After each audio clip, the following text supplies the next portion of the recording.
ఊహించుకోండి, ఒక అత్యంత ఆధునాతనమైన కెమికల్ ఫ్యాక్టరీ ఉంది. ఓకే. దానిలోకి ఏదైనా ప్రమాదకరమైన పదార్థం వచ్చినప్పుడు ఆ ఫ్యాక్టరీ దాన్ని నిర్వీర్యం చెయ్యాలి కదా. కాని విచిత్రంగా ఆ ఫ్యాక్టరీ తనను తాను కాపాడుకునే క్రమంలో తనకు తానే నిప్పు పెట్టుకుని పేల్చేసుకుంటుంది. వావ్, వినడానికి ఏదో సైన్స్ ఫిక్షన్ స్టోరీ లాగా ఉంది కదా. కానీ ఈరోజు మన ముందున్న రీసెర్చ్ పేపర్స్, క్లినికల్ నోట్స్ అన్నీ చూస్తుంటే మన శరీరంలో ప్రతిక్షణం పనిచేసే కాలేయం అదేనండి, లివర్, సరిగ్గా ఇలాగే ప్రవర్తిస్తుందని అర్థమవుతోంది. సో ఈనాటి మన లోతైన విశ్లేషణకు స్వాగతం. Thank you. నిజంగానే మన దగ్గరున్న ఈ సోర్సెస్ చూస్తే కాలేయం అనేది కేవలం ఒక ఫిల్టర్ మాత్రమే కాదు అని అర్థమవుతుంది. అవును. ఏంటంటే అది ఎప్పటికప్పుడు మారుతూ తన చుట్టూ ఉన్న వాతావరణానికి రెస్పాండ్ అయ్యే ఒక డైనమిక్ అవ్యయం. మనం తినే ఫుడ్ కావచ్చు, లేదా మన సొంత రోగనిరోధక వ్యవస్థ ఓవర్ యాక్ట్ అవ్వడం వల్ల కావచ్చు, లివర్ ఎదుర్కొనే సవాళ్లు చాలా కాంప్లెక్స్గా ఉంటాయి. ఎగ్జాక్ట్లీ. సో ఈ ఆధారాల ద్వారా మనం కాలేయం పనితీరు వెనుక ఉన్న కెమిస్ట్రీని ఈరోజు డీకోడ్ చేద్దాం. అంటే చిన్న ఇన్ఫెక్షన్ దగ్గర్నుంచి తీవ్రమైన సిర్రోసిస్ వరకు ఏం జరుగుతోందో చూద్దాం. ఖచ్చితంగా. నాకు ముందుగా ఇంట్రెస్టింగ్గా అనిపించింది వయసుతో పాటు కాలేయం ఎలా మారుతుంది అనేది. మన చర్మానికి ముడతలొచ్చినట్లే లివర్కి కూడా వయసు పెరుగుతుంది కదా. ఈ నోట్స్లో లైపోఫస్సిన్ అనే పదార్థం గురించి ప్రస్తావించారు. అవును, లైపోఫస్సిన్. దీన్ని చూస్తే నాకు ఒక పాతకారు ఇంజిన్లో ఏళ్ల తరబడి పేరుకుపోయే తుప్పులాగా అనిపించింది. అసలు వయసు పెరిగే కొద్దీ లోపల ఏం జరుగుతుంది? ఇంజిన్ తుప్పు పోలిక చాలా కరెక్ట్ అండి. అంటే వయసు పెరిగే కొద్దీ కాలేయంలో ఒక 3 ప్రధానమైన మార్పులొస్తాయి. ఓకే. మొదటిదేంటంటే దాని మొత్తం సైజు క్రమంగా తగ్గుతుంది. రెండోది దానికి వెళ్లే రక్త ప్రసరణ అంటే పర్ఫ్యూజన్, అది కూడా నెమ్మదిస్తుంది. అంటే బ్లడ్ ఫ్లో తగ్గిపోతుందన్నమాట. అవును. ఇక మూడవది, సాధారణంగా చిన్న వయసులో లివర్ కణాలు దెబ్బతింటే వెంటనే తమను తాము కొత్తగా నిర్మించుకుంటాయి. దాన్నే రీజనరేషన్ అంటాం కదా. అవును, లివర్కి ఆ పవరుందంటారు. కరెక్ట్. కానీ వృద్ధాప్యంలో ఆ వేగం బాగా తగ్గిపోతుంది. ఇక మీరు చెప్పిన ఆ తుప్పు విషయానికొస్తే హెపాటోసైట్లు అనే కాలేయ కణాలలో ఏళ్ల తరబడి జరిగే ప్రాసెస్ల వల్ల ఏర్పడే వ్యర్థాలే ఈ లైపోఫిసిన్. ఓహో, అంటే కణాల లోపల చెత్త పేరుకుపోతుందా? అంతే. ఇవి పసుపు గోధుమ రంగులో ఉండే చిన్న చిన్న కణాలుగా పేరుకుపోతాయి. ఒక కణాన్ని మైక్రోస్కోపులో చూసి ఈ లైపోఫిసిన్ ఎంతో ఉందో బట్టే ఆ లివర్ వయసు ఎంతో మనం దాదాపుగా చెప్పేయచ్చు. వావ్, అదొక బయోలాజికల్ క్లాక్ లాగా పనిచేస్తుందన్నమాట. ఎగ్జాక్ట్లీ. సరే, ఇది వయసుతో వచ్చే సహజమైన మార్పు. కానీ కొన్నిసార్లు కాలేయంలో కణితులు అంటే ట్యూమర్స్ కూడా వస్తుంటాయని చదివాను. ఇందులో నన్ను బాగా ఆశ్చర్యపరిచిన విషయం ఒకటుంది. హెమాంజియోమా గురించా? అవునండి, అదే. సాధారణంగా మెడికల్ ఫీల్డ్లో ఎక్కడైనా ఒక గడ్డ కనిపిస్తే వెంటనే ఒక చిన్న సూదితో కణజాలాన్ని తీసి టెస్ట్ చేస్తారు. బయాప్సీ అంటారు కదా దాన్ని. అవును, బయాప్సీ. కానీ ఈ హెమాంజియోమాకి బయాప్సీ చేయడం ప్రాణాంతకమని రాసుంది. ఎందుకు? క్యాన్సర్ ఉందేమో అని టెస్ట్ చేయాలి కదా. ఇక్కడే మనం దాని స్ట్రక్చర్ అర్థం చేసుకోవాలి. అంటే క్యాన్సర్ గడ్డలుగాని సాధారణ కణుతలుగాని మాంసపు ముద్దల్లాగా కణాలతో గట్టిగా ఉంటాయి. కానీ ఈ హెమాంజియోమా అనేది అలాంటిది కాదు.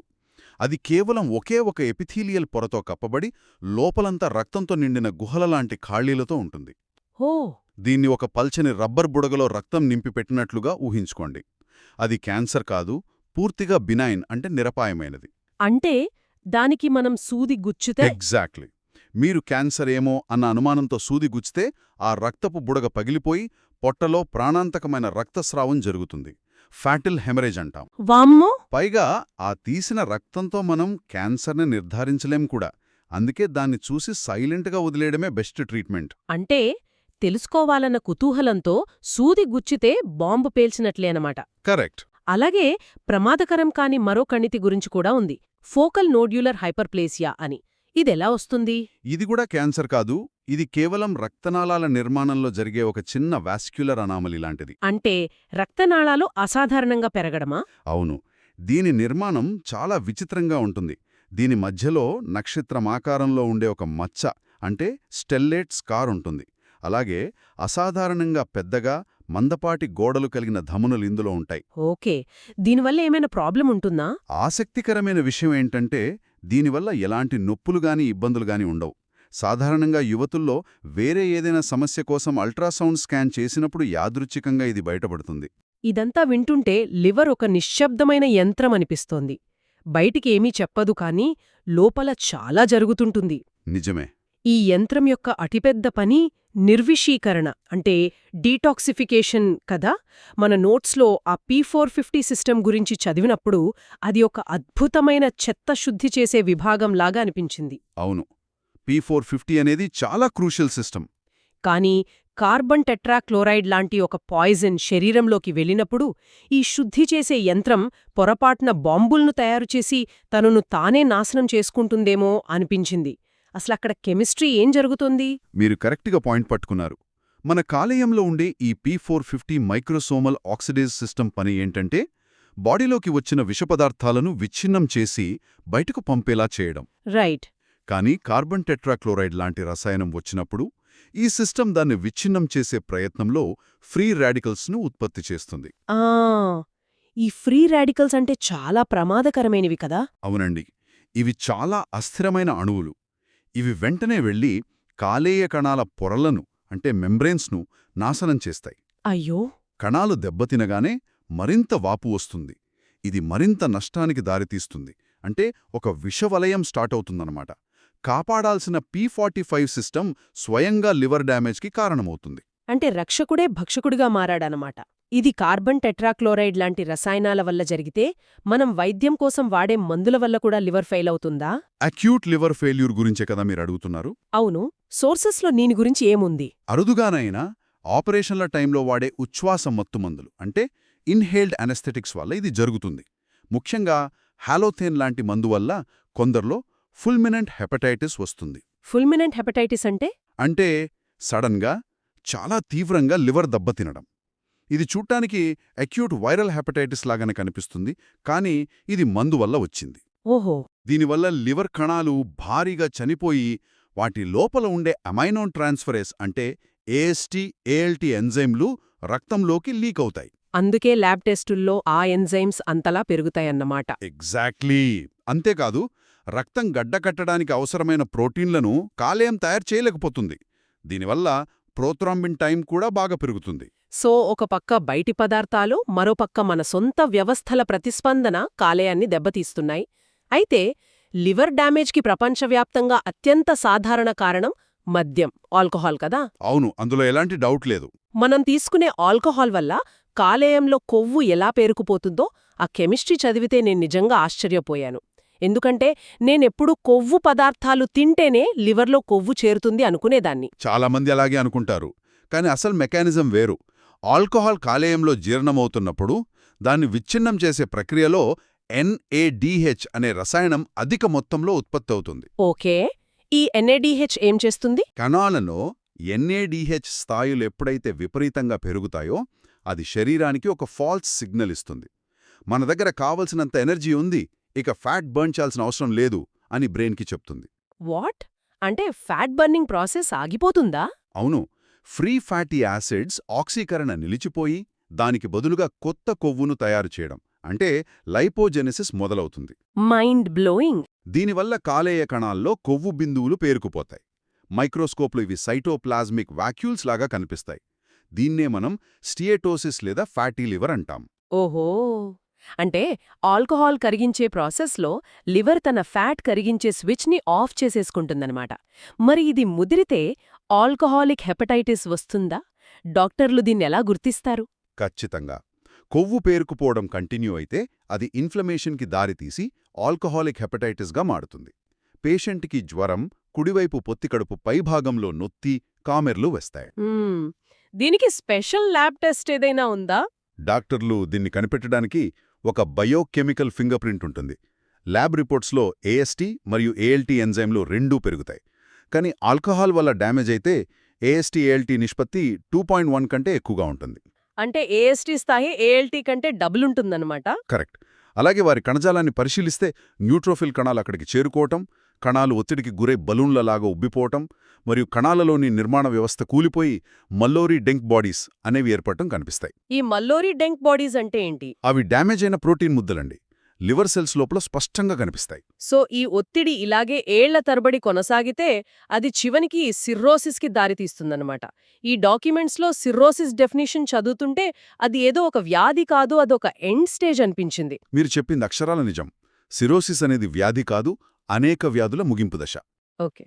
కాలేయం యొక్క సాధారణ నిర్మాణం పూర్తిగా దెబ్బతినిపోయి ఆ స్థానంలో గట్టిపడిన ఫైబ్రస్ కణజాలంతో కూడిన నాడ్యూల్స్ ఏర్పడటమే సిర్రోసిస్. అంటే అంత స్కార్ టిష్యూ అన్నమాట. మరి అమెరికా లాంటి దేశాల్లో దీనికి ఆల్కహాల్ మాత్రమే కారణమా? కాదు, ప్రధానంగా 4 కారణాలున్నాయి. 1 క్రానిక్ ఆల్కహాల్ వాడకం. 2 క్రానిక్ వైరల్ హెపటైటిస్, ముఖ్యంగా బి మరియు సి. ఓకే. 3 శరీరంలో ఇనుము విపరీతంగా పేరుకుపోయే హీమోక్రోమాటోసిస్. ఇక 4 ప్రస్తుతం వేగంగా పెరుగుతున్న కారణం non alcoholic fatty liver disease. అంటే ఒబేసిటీ వల్ల వచ్చేదా? అవును, ఒబేసిటీ మరియు డయాబెటీస్ వల్ల ఆల్కహాల్ అసలు ముట్టుకోని వారిలో కూడా ఈ సిర్రోసిస్ వస్తుంది. ఇక్కడే నాకు మన సోర్సెస్ చదువుతున్నప్పుడు ఒక పెద్ద లాజిక్ మిస్ అయినట్లు అనిపించింది. ఏంటది? ఒక వ్యక్తికి సిర్రోసిస్ వచ్చింది అనుకుందాం, కాలేయం దెబ్బతింది, సరే. కానీ నోట్స్లో ఏముందంటే వాళ్లకి ఎక్కడో ఉన్న అన్నవాహిక అంటే ఈసోఫేగస్లోని రక్తనాళాలు ఉబ్బిపోయి పగిలిపోతాయి, అలాగే కడుపు మీద నరాలు ఉబ్బిపోతాయి అనుంది. అవును, అది నిజమే. కాని కాలేయం దెబ్బతింటే ఈ అన్నవాహిక దగ్గర రక్తనాళాలు ఎందుకు ఉబ్బిపోతాయి? అసలీ ప్లంబింగ్ కనెక్షన్ ఏమిటి? నాకు అస్సలు అర్థం కాలేదు. ఇది అర్థం చేసుకోవడానికి మనం పోర్టల్ సిస్టమ్ గురించి తెలుసుకోవాలి. మన పేగులు, స్ప్లీన్ మరియు జీర్ణ వ్యవస్థ నుండి వచ్చే రక్తమంతా నేరుగా గుండెకు వెళ్లదు. ఓహో, డైరెక్ట్గా వెళ్ళదా? వెళ్లదు. అది ముందుగా ఒక పెద్ద పైపులాంటి పోర్టల్ వెయిన్ ద్వారా కాలేయానికి వెళ్ళాలి. కాలేయం ఆ రక్తాన్ని శుద్ధి చేసి అప్పుడు గుండెకు పంపుతుంది.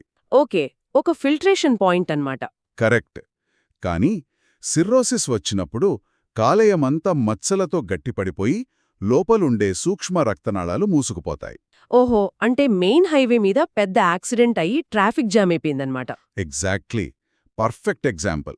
కాలేయం గుండా వెళ్లాల్సిన రక్తం అక్కడే ఆగిపోయి పోర్టల్ సిస్టంలో ఒత్తిడి విపరీతంగా పెరుగుతుంది.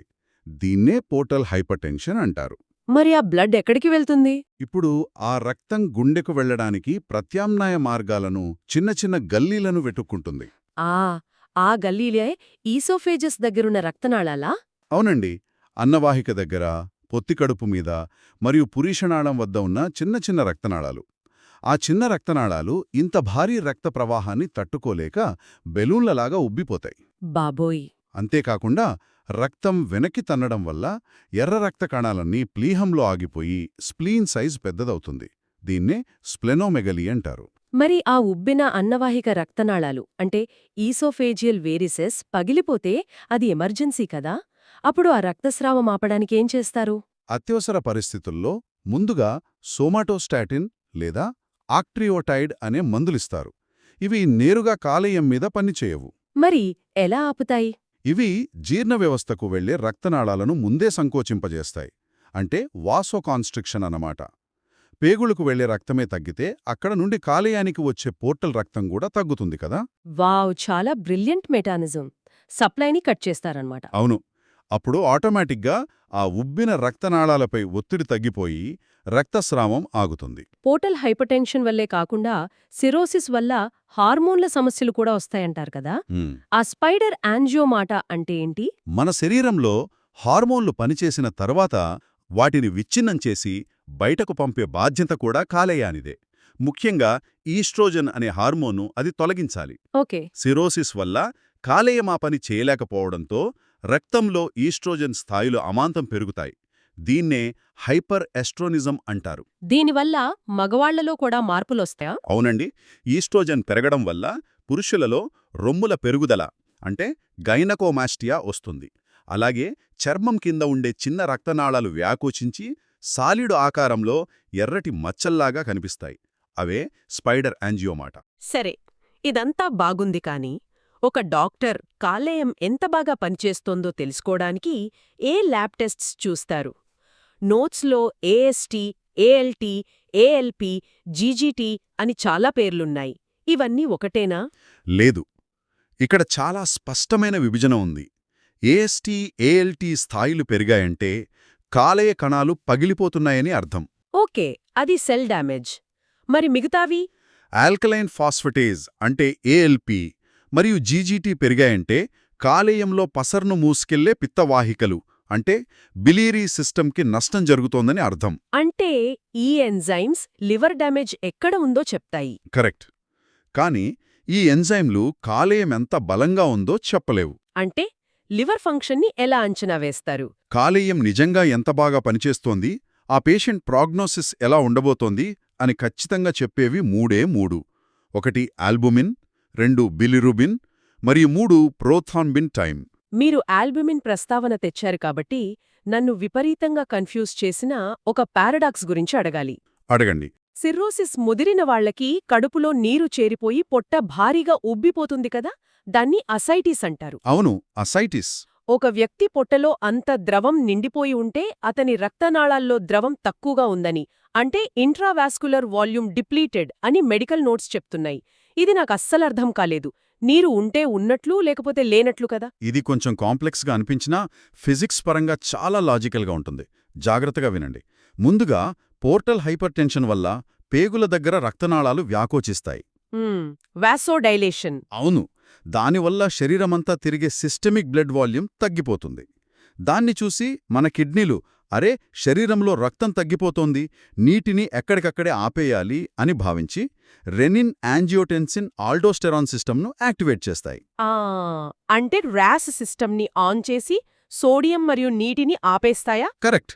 కిడ్నీలు సోడియంని, నీటిని మూత్రంలోకి పోనివ్వకుండా ఆపేస్తాయి. ఓకే, కిడ్నీలు నీటిని దాచుకుంటున్నాయి. కానీ ఆ నీరంతా రక్తనాళాల్లోనే ఉండాలి కదా, కడుపులోకెందుకు లీకవుతోంది? అక్కడే ఉంది కాలేయం యొక్క అసలు పాత్ర.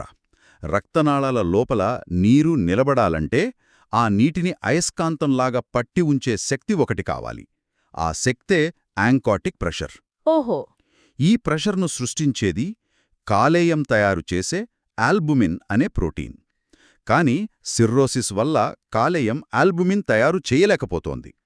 రక్తంలో ఆల్బుమిన్ తగ్గగానే యాంకాటిక్ ప్రెషర్ పడిపోతుంది. My God.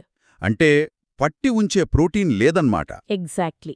కిడ్నీలు ఎంత నీటిని దాచిపెట్టినా ఆ నీరంతా పైపుల్లోంచి లీకైనట్లుగా బయటకు వచ్చి పొత్తి కడుపులోని ఖాళీ ప్రదేశంలో చేరుతుంది. అందుకే వారి శరీరంలో మొత్తం ద్రవం ఎక్కువగా ఉన్నా రక్తనాళాల లోపల మాత్రం ద్రవం తక్కువగానే ఉంటుంది. వావ్, ఇదొక పర్ఫెక్ట్ తుఫాన్ లాంటిదన్నమాట. ఒక పక్క కిడ్నీలు తంపించేస్తున్నాయి, మరోపక్క పైపుల్లో లీకేజ్ అవుతోంది. మరి దీనికి ట్రీట్మెంట్ ఏంటి? మామూలు డయూరిటిక్స్ ఇస్తే కిడ్నీలు ఫెయిల్ అవుతాయి కదా. అవును, అందుకే ఇక్కడ సాధారణ మందులు వాడరు. కిడ్నీలు సోడియంను ఆపేయడానికి ఆల్డోస్టిరాన్ అనే హార్మోన్ కారణం. కాబట్టి మనం ఆ హార్మోన్ ప్రభావాన్ని అడ్డుకోవాలి. దానికి ఏం మందు వాడతారు? దీనికోసం ప్రత్యేకంగా స్పైరోనలాక్టోన్ అనే ఆల్డోస్టిరాన్ విరోధిని వాడతారు. ఇది మాత్రమే ఈ సంక్లిష్టమైన పారాడాక్స్ను బ్రేక్ చేసి ద్రవాన్ని బయటకు పంపగలదు. అద్భుతం. మరి ద్రవాలతో పాటు సిర్రోసిస్ వల్ల మెదడు మీద కూడా ప్రభావం పడుతుందని ఉంది. దీన్నే హెపాటిక్ ఎన్సెఫలోపతి అంటారు కదా. కాలేయానికి మెదడుకి ఏంటి సంబంధం? మన శరీరంలో ప్రోటీన్లు జీర్ణమైనప్పుడు అమ్మోనియా అనే విషపూరితమైన నత్రజని వ్యర్థం తయారవుతుంది. ఆరోగ్యకరమైన కాలేయం ఈ అమ్మోనియాను యూరియాగా మార్చి కిడ్నీల ద్వారా బయటకు పంపుతుంది. ఓకే. కాని సిర్రోసిస్లో కాలేయమా పని చేయలేక అమ్మోనియా నేరుగా రక్తంలో కలిసి బ్లడ్ బ్రెయిన్ బ్యారియర్ను దాటి మెదడులోకి చేరుకుంటుంది. మెదడులోకి అమ్మోనియా వెళ్తుందా? అక్కడేం చేస్తుంది? మెదడులోని ఆస్ట్రోసైట్లలో ఈ అమ్మోనియా గ్లూటమైన్గా మారుతుంది. ఇది విపరీతంగా పెరిగిపోవడం వల్ల మెదడులోని ఎక్సైటేటరీ న్యూరో ట్రాన్స్మిషన్ తీవ్రంగా దెబ్బతింటుంది. అంటే మెదడు సిగ్నల్స్ జామ్ అయిపోతాయి. ఇది సడన్గా ఎందుకు ట్రిగ్గర్ అవుతుంది? ట్రీట్మెంట్గా ఏమిస్తారు? సాధారణంగా జీర్ణాశయంలో ఏదైనా బ్లీడింగ్ జరిగినప్పుడు లేదా ఇన్ఫెక్షన్ వచ్చినప్పుడు రక్తంలో అమ్మోనియా ఒక్కసారిగా పెరుగుతుంది. ట్రీట్మెంట్ విషయానికొస్తే ఇక్కడ మందులు కాలేయం మీద కాదు, పేగుల మీద పనిచేస్తాయి. ఇంట్రెస్టింగ్.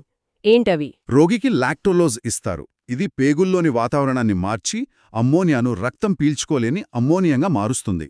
అలాగే రిఫాక్సిమిన్ అనే యాంటీబయోటిక్ ఇస్తారు. ఇది ప్రేగులలో అమ్మోనియాను ఉత్పత్తి చేసే బ్యాక్టీరియాలను నాశనం చేస్తుంది. సో ఒక అవయవం విఫలమైతే అది గుండె, కిడ్నీలు, మెదడు ఇలా అన్నిటినీ ఎలా లాక్కుపోతోందో స్పష్టంగా అర్థమవుతోంది. అవును, అదంతా ఒక ఇంటర్కనెక్టెడ్ వెబ్ లాంటిది. సరే, ఇప్పుడు మనం పిత్తాశయం అంటే గాల్ బ్లాడర్, పసరు గురించి, అలాగే అక్కడ ఏర్పడే రాళ్ల గురించి మాట్లాడుకుందాం. సోర్సెస్ ప్రకారం పిత్తాశయం అనేది కేవలం ఒక స్టోరేజ్ ట్యాంక్ లాంటిది. కరెక్ట్. అందులో నీరు కదలకుండా నిలిచిపోతే బురద లాంటివి చేరిపోయి రాళ్లుగా మారుతుంది. ఈ కొలెస్ట్రాల్ రాళ్లు ఏర్పడటం వెనుకున్న కెమిస్ట్రీ ఏమిటి? కాలేయం ఉత్పత్తి చేసే పసరులో అంటే బైల్లో కొలెస్ట్రాల్ ఉంటుంది. ఆ కొలెస్ట్రాల్ గడ్డకట్టకుండా కరిగించి ఉంచే బాధ్యత బైల్ సాల్ట్స్ మరియు ఫాస్ఫాటిడైల్ కోలిన్దే. ఓకే, ఒక బ్యాలెన్స్ మెయింటైన్ అవుతోందన్నమాట. అవును. ఒకవేళ పసరులో కొలెస్ట్రాల్ విపరీతంగా పెరిగిపోయినా లేదా బైల్ సాల్ట్స్ తగ్గిపోయినా ఈ బ్యాలెన్స్ దెబ్బతిని కొలెస్ట్రాల్ స్ఫటికాలుగా మారి రాళ్లుగా ఏర్పడుతుంది. మనకొచ్చే చాలా రోగాలకు లేదా మనం వాడే మందులకు ఈ బ్యాలెన్స్కి లింక్ ఉన్నట్లుంది. ఫర్ ఎగ్జాంపుల్, కొలెస్ట్రాల్ తగ్గించడానికి వాడే ఫైబ్రేట్ మందుల వల్ల కూడా రాళ్లు వస్తాయట కదా? అవునండి. ఫైబ్రేట్ మందులు రక్తంలో కొవ్వును తగ్గిస్తాయి. కాని ఎలా? కాలేయం కొలెస్ట్రాల్ను బైల్ యాసిడ్స్గా మార్చే ఒక ఎంజైమ్ను ఇవి నిరోధిస్తాయి. ఆ ఎంజైమ్ పేరేంటి? Cholesterol seven alpha hydroxylase. దాంతో బైల్ యాసిడ్స్ తయారీ తగ్గిపోయి పసురులో కొలెస్ట్రాల్ సాంద్రత పెరిగిపోయి రాళ్లు వస్తాయి. వావ్! ఒక ప్రాబ్లం సాల్వ్ చేస్తే ఇంకో ప్రాబ్లం. అలాగే క్రోన్స్ డిసీజ్ ఉన్నవారిలో కూడా ఈ రాళ్లు ఎందుకొస్తాయి? ఇది చాలా సింపుల్ సైకిల్ అండి. పిత్తాశయం నుండి వచ్చిన బైల యాసిడ్స్ పేగుల్లో కొవ్వును కరిగించిన తర్వాత చిన్న పేగుల చివరి భాగంలో మళ్లీ రక్తంలోకి శోషించబడి కాలేయానికి తిరిగి వెళ్తాయి. అంటే ఒక రీసైక్లింగ్ ప్రక్రియ జరుగుతుందన్నమాట. కరెక్ట్. కాని క్రోన్స్ డిజీజ్ వల్ల లేదా ఆ పేగు భాగాన్ని సర్జరీ చేసి తీసేయడం వల్ల ఆ రీఅబ్జార్ప్షన్ ఆగిపోతుంది. బైల్ యాసిడ్స్ అన్నీ మలంలో బయటకు పోతాయి. ఓహో, అప్పుడు బైల్ సాల్ట్స్ తగ్గిపోయి రాళ్లొస్తాయి. ఎగ్జాక్ట్లీ. మరి కొంతమందికి నోటి ద్వారా ఆహారం తీసుకోకుండా నాళాల ద్వారా పోషకాలు ఇస్తారు కదా, టోటల్ ప్యారెంటల్ న్యూట్రిషన్ లేదా టీపీఎన్ అంటారు. వాళ్లలో రాళ్లెందుకొస్తాయి? మనం నోటి ద్వారా ఆహారం తీసుకున్నప్పుడు అది జీర్ణాశయంలోకి వెళ్ళగానే మన శరీరం కొలిసిస్టోకైనిన్ లేదా సీసీకే అనే హార్మోన్ను విడుదల చేస్తుంది. ఈ హార్మోన్ పిత్తాశయాన్ని సంకోచించేలా చేసి పసరును బయటకు పంపుతుంది. ఆ స్క్వీజింగ్ వల్ల పసరు కదులుతుంది. అవును. కాని టీపీఎన్ వాడే రోగుల్లో పేగుల్లోకి ఆహారం వెళ్లదు కాబట్టి ఆ హార్మోన్ విడుదల కాదు. పిత్తాశయం కదలక హైపోమోటిలిటీ వల్ల పసరు అక్కడే నిలిచిపోయి బురదలా మారి రాళ్లు వస్తాయి. వీటికి ఆపరేషన్ లేకుండా ట్రీట్మెంట్ ఉందా? కొలెస్ట్రాల్ రాళ్లే కాకుండా వేరే రంగురాళ్లు కూడా ఉంటాయా? ఆపరేషన్ చేసుకోలేని వారికి ఉర్సోడియోక్సోకోలిక్ యాసిడ్ లాంటి మందులిస్తారు. ఇవి రాళ్లను కరిగిస్తాయి. ఇక రంగురాళ్ల విషయానికొస్తే 2 రకాలుంటాయి. ఒకటి బ్రౌన్ రాళ్లు. ఇవి ఎందుకొస్తాయి? ఇవి ఎక్కువగా ఇన్ఫెక్షన్స్ వల్ల వస్తాయి. ముఖ్యంగా తూర్పు ఆసియా ప్రాంతాల్లో క్లోనార్కిస్ సెనెన్సిస్ అనే పరాన్నజీవి ఇన్ఫెక్షన్ వల్ల ఇవొస్తాయి. బ్యాక్టీరియా విడుదల చేసే ఎంజైమ్ బిలిరుబిన్ను మార్చేసి రాళ్లను తయారు చేస్తుంది. రెండవ రకం. రెండవది బ్లాక్ రాళ్లు. సికిల్ సెల్ డిజీజ్ లాంటి వ్యాధుల్లో ఎర్ర రక్త కణాలు విపరీతంగా పగిలిపోయి దాని నుండి వచ్చే బిలిరుబిన్ కాల్షియంతో కలిసి నల్లటి రాళ్లుగా మారుతుంది. ఈ కొలెస్ట్రాల్ మరియు లివర్కి సంబంధించిన మందుల గురించి మాట్లాడుతూ ఉంటే నాకొక ఇంట్రెస్టింగ్ పాయింట్ గుర్తొచ్చింది. ఏంటది? రక్తంలో కొలెస్ట్రాల్ను తగ్గించడానికి వాడే సిమ్వాస్టాటిన్ మరియు కొలెస్టైరమైన్ మందులను కలిపి వాడితే మ్యాజిక్ జరిగినట్లు ప్లాస్మా ఎల్డీఎల్ స్థాయిలు తగ్గుతాయని సోర్సెస్లో ఉంది. అదెలా సాధ్యం? ఇది మందుల కలయికకు ఒక బెస్ట్ ఎగ్జాంపుల్ అండి. సిమ్వాస్టాటిన్ అనేది కాలేయంలో కొత్త కొలెస్ట్రాల్ తయారీని పూర్తిగా నిలిపివేస్తుంది. ఓకే, ఒక సైడ్ ప్రొడక్షన్ ఆగిపోయింది. అవును. ఇక రెండో మందు కొలెస్టెరైమైన్ ఏం చూస్తుందంటే అది పేగుల్లో ఉండే బైల్ యాసిడ్స్ను బయటికి పంపేస్తుంది. దాంతో కాలేయం కంగారుపడి కొత్త బైల్ యాసిడ్స్ తయారు చేయడానికి రక్తంలో ఉన్న కొలెస్ట్రాల్ని అంటే ఎల్డీఎల్ని మొత్తాన్ని లాక్కుంటుంది. సూపర్బ్. అంటే ఒక పక్క కొత్త కొలెస్ట్రాల్ తయారు కాదు, మరో పక్క ఉన్నదంతా వాడేబడుతుంది. అంతే. ఈ సినర్జిస్టిక్ ఎఫెక్ట్ వల్ల ఎల్డీఎల్ స్థాయిలు అద్భుతంగా పడిపోతాయి. వండర్ఫుల్. మనం ఇప్పుడుదాకా కాలేయం తనను తాను ఎలా దెబ్బతీసుకుంటుందో చూశాం. జన్యుపరమైన సమస్యలు కూడా దీనికి కారణం కావచ్చా? ఆల్ఫా-1 యాంటీట్రిప్సిన్ అంటే ఏఏటీ లోపం గురించి చూస్తే ఇది ఊపిరితిత్తుల సమస్య కదా, కాలేయానికి ఏంటి సంబంధం? ఇది అర్థం చేసుకోవడానికి మనం కాలేయాన్ని ఒక షిప్పింగ్ డిపార్ట్మెంట్ లాగా చూద్దాం. ఏఏటి అనేది ఊపిరితిత్తుల్ని కాపాడే ఒక ముఖ్యమైన ప్రోటీన్. దీన్ని తయారు చేసేది కాలేయమే. ఓకే, తయారీ ఇక్కడ జరుగుతుంది. కానీ ఈ జన్యులోపమున్న వారిలో కాలేయం ఆ ప్రోటీన్ను తయారు చేస్తుంది, కానీ దాన్ని సరిగ్గా మడత పెట్టలేదు. ఇంప్రాపర్లీ ఫోల్డెడ్ ప్రోటీన్ అన్నమాట. అంటే డిఫెక్టివ్ పీస్ లాగానా? అవును. దాంతో ఆ ప్రోటీన్ కాలేయ కణాల నుంచి బయటకు రాలేక ఆ ఫ్యాక్టరీలోనే గుట్టలు గుట్టలుగా పేరుకుపోయి కాలేయాన్ని నాశనం చేసి సిర్రోసిస్కు దారితీస్తుంది. అయ్యో, అటు కాలేయమూ దెబ్బతింటుంది, ఇటు ఊపిలితిత్తులకు రక్షణ లేక ఎంఫిజేమా వస్తుందన్నమాట. ఖచ్చితంగా. పాన్ ఎసినార్ ఎంఫిజేమా అంటారు దాన్ని. ఇక ఆటోఇమ్యూన్ హెపటైటిస్ కూడా అంతే కదా?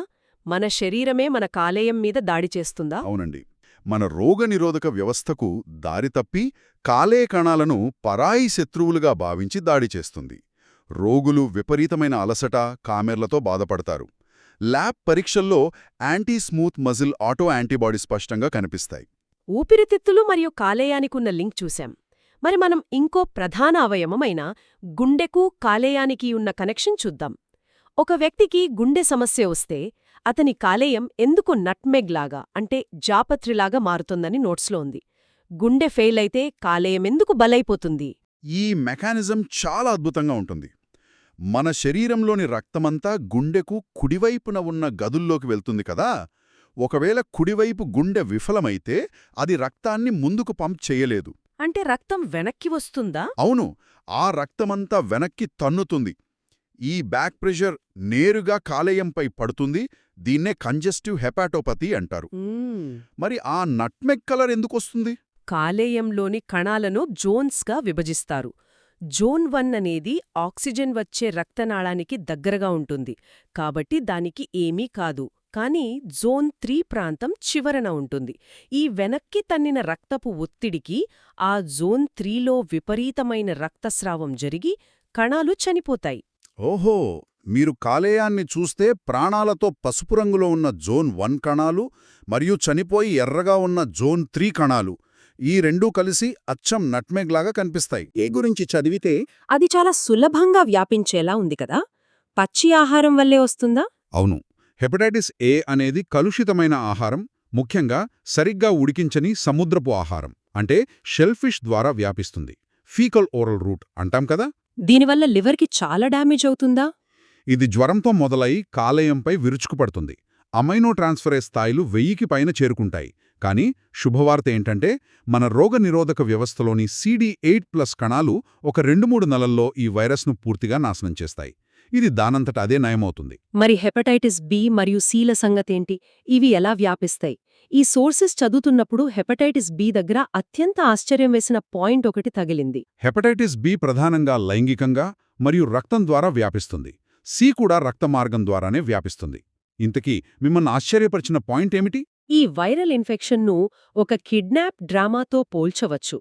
నేను చదివిందాని ప్రకారం హెపటైటిస్ బి వైరస్ దానంతటది కాలేయ కణాలను చంపదట కదా, కణాలను హైజాక్ చేసి ఊరుకుంటుంది. కానీ ఆ బిల్డింగ్ని కాపాడాల్సిన మన సొంత కమాండోలే ఆ బిల్డింగ్ని బాంబు పెట్టి పేల్చినట్లుగా వ్యవహరిస్తున్నాయని ఉంది. ఇది నిజమేనా? అవును, మీరు చదివింది 100% నిజం. హెపటైటిస్ బి వైరస్ స్వతహాగా సైటోటాక్సిక్ కాదు. అది కాలేయ కణాలను నాశనం చేయదు. అది కేవలం అక్కడికి వెళ్ళి ఆ కణాలను తన ఆవాసంగా వాడుకుంటుంది. మరి డ్యామేజ్ ఎలా జరుగుతుంది? ఆ కణాల ఉపరితలంపై ఉన్న వైరల్ యాంటీజెన్లను మన శరీరంలోని రక్షక భటులైన CD8+ T లింఫోసైట్లు గుర్తిస్తాయి. అప్పుడు మన సొంత రోగనిరోధక వ్యవస్థే ఉగ్రరూపం దాల్చుకుంటుంది. వావ్! ఆ వైరస్ను చంపాలనే ఉద్దేశంతో ఆ వైరస్ ఉన్న కాలేయ కణాలన్నింటినీ అత్యంత దారుణంగా నాశనం చేస్తుంది. హెపటైటిస్ బిలో కాలేయానికి జరిగే డ్యామేజ్ వైరస్ వల్ల కాదు, మన సొంత రోగనిరోధక వ్యవస్థ వల్లే. ఇది నిజంగా ఒక ట్రాజెడీ. అమేజింగ్. అసలు ఇప్పటివరకు మనం ఈ సోర్సెస్ని విశ్లేషించి చూస్తే కాలేయమనేది అద్భుతమైన పనితీరును ప్రదర్శించే ఒక సాక్రిఫైషియల్ అవయవం అని స్పష్టంగా అర్థమవుతుంది. అది విష పదార్థాలను ఫిల్టర్ చేస్తోంది, కొవ్వును నిల్వ చేస్తోంది, రక్తాన్ని శుద్ధి చేస్తోంది. అవును, ఈ మొత్తం చర్చలో మనం గ్రహించాల్సిన అత్యంత కీలకమైన విషయం ఒకటే. P40/50 సిస్టమ్ ఉత్పత్తి చేసే ఫ్రీ రాడికల్స్ అయినా లేదా హెపటైటిస్లో దాడి చేసే మన సొంత ఇమ్యూన్ కణాలైనా సరే, కాలేయానికి జరిగే అతిపెద్ద నష్టం బయటి శత్రువుల కంటే మన శరీరంలోని రక్షణ వ్యవస్థలు ఓవర్ రియాక్ట్ అవ్వడం వల్లే జరుగుతోంది. బహుశా భవిష్యత్తులో కాలేయ వ్యాధులకు చికిత్స అనగానే మందులు ఇవ్వడం కాకుండా మన సొంత రోగనిరోధక వ్యవస్థను ఎప్పుడు సైలెంటుగా ఉండాలో నేర్పించడమే వైద్యశాస్త్రం ముందున్న అతిపెద్ద సవాలు కావచ్చు. ఫ్యాక్టరీ తనను తాను ఎందుకు పేల్చుకుంటోంది అన్న మన మొదటి ప్రశ్నకు ఇదొక చక్కటి ముగింపు. ఈ ఆలోచనతో ఈనాటి మన విశ్లేషణను ముగిద్దాం. మళ్ళీ కలుద్దాం.